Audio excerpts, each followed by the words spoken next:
So here is a really great question. Given the fear of nuclear energy in many people, how is it possible that it's actually safer than photovoltaics and wind? That might sound crazy to some people. Now, they might easily believe that it's safer than what you have from coal, oil, or natural gas, and that's what the United Nations is stating here in this chart from UNSCEAR.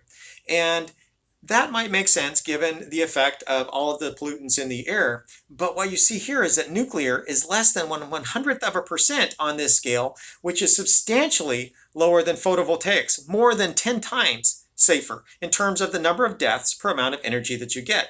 And with wind, it's a lot higher because obviously if you fall off a turbine, you die.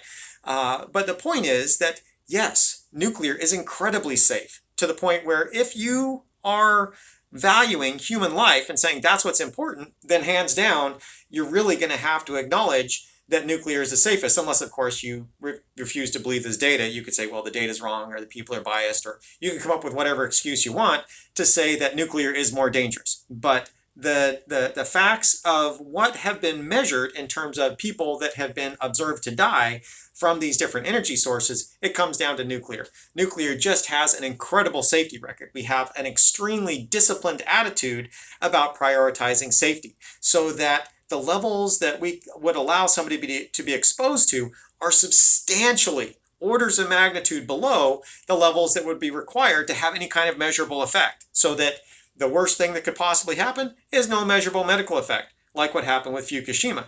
Terrified people to the point where many thousands died from the evacuation, but the radioactivity that was released was too small to any measurable medical effects in the Japanese public.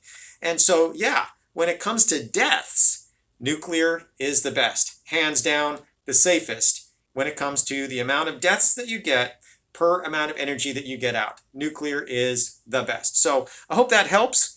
It just comes down to observation. So keep the questions coming. I do appreciate it. Thanks. Bye.